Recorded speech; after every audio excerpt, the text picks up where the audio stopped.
what really is the difference between designer houses, niche houses, indie houses, and artisan houses? Stay tuned and I'm going to show you.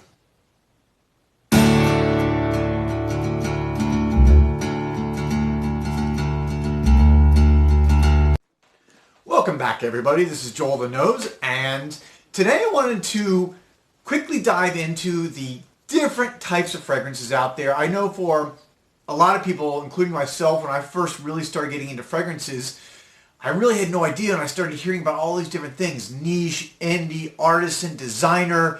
You know, I think for most people, if you're like me, your probably first experience in the fragrance world are designer fragrances, you know, the things you see at department stores. So let's just do a quick kind of basic definition of what these are, and I'll give you some examples. Let's start with, again, designer fragrances. This is the mass market.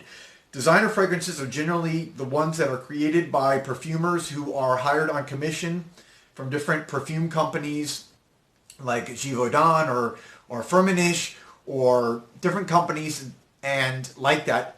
And they create based on a brief that is given to them, a brief which describes the fragrance that somebody is trying to create. And these are usually created for fashion houses, jewelry companies, retailers. Again, just to give you an example, example, Bleu de Chanel for Chanel. Okay, this is a designer fragrance. Another one, Chanel Egoiste.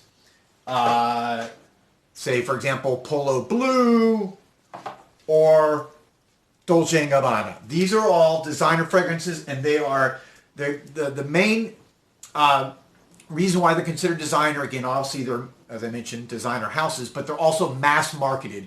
So these are fragrances that are going to appeal to most people. There's going to be a lot of marketing dollars, so a lot of the cost of that bottle that's built into that is purely for marketing, not so much on the juice inside the bottle. Doesn't mean they're not good, it just, that means that's where a lot of it's going. And they also have more economies of scale, so they can lower down the price. What are the advantages? Well, designer allows you to get, for example, Dolce & Gabbana or maybe Chanel for $90, where if you wanted a Chanel handbag, it would cost you maybe, I don't know, $700, $800, $900, $1,000.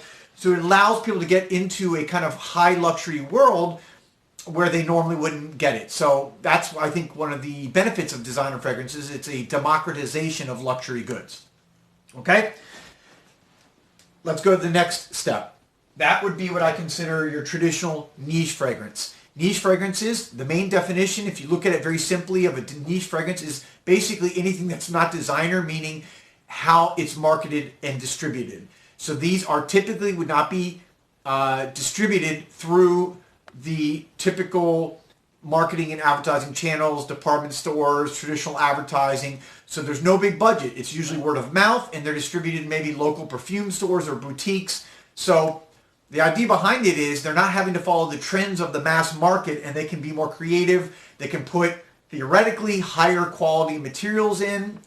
Again, because they're spending less money on marketing, and they can put more of that money into the creativity and the bottles, per se. A lot of times you're going to see cooler bottles. This is the Italian house, Menditarosa. This is called Archetipo.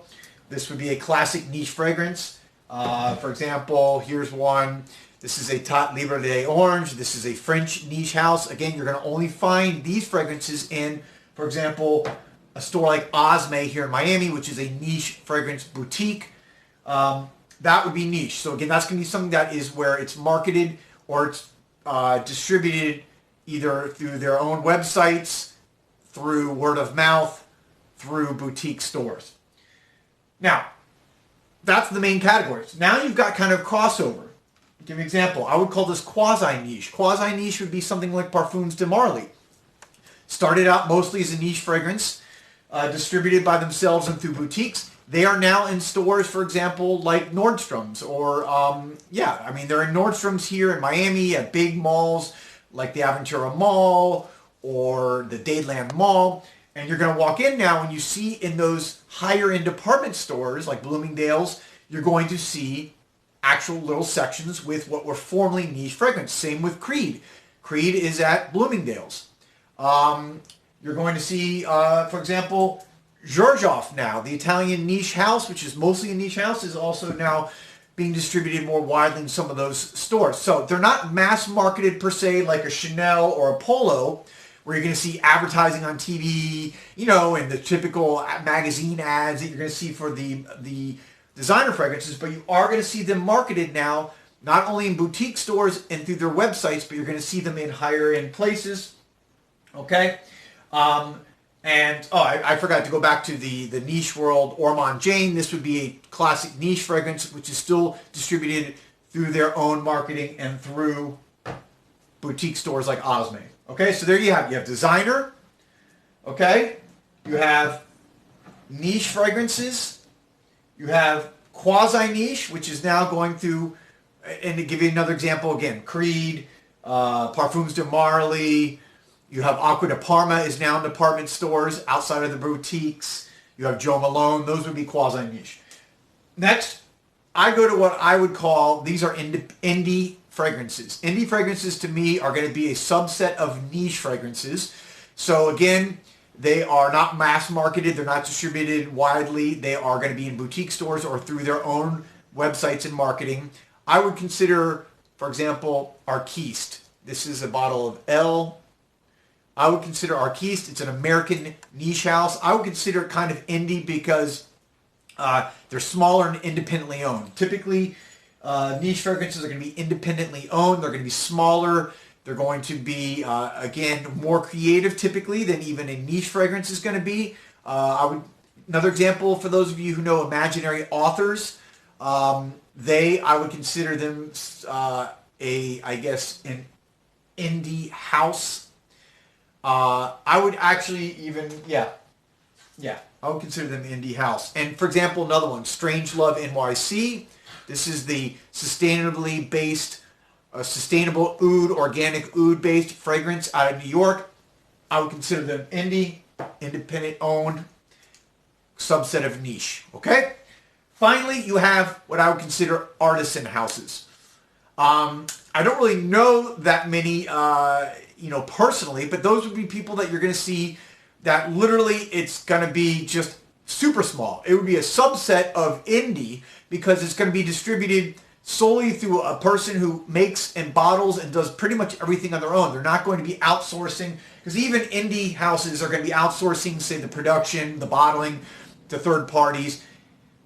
Indie is going to be where they kind of keep it all in-house and do it all themselves. And so therefore, they only can produce small batches. Consider like a small batch or a craft brewery, like microbrew where it's all done in-house. That's what I would consider artisan fragrances. For example, I'm making my own fragrances now just for fun, for hobby, for training my nose, for getting better. I've had some people who actually want to start buying some of mine. So, I may play around with that a little bit just locally here in Miami by going to, say, for example, like farmers markets and displaying my stuff. That would be an artisan. If I did that, I would be considered an artisan perfumer. And there you have it. So I hope that kind of explains it with tangible, practical examples of the differences between designer, niche, quasi-niche, indie, and artisan. I hope it wasn't overwhelming. Leave some comments below if you have comments, disagreements, agreements, what you feel about it.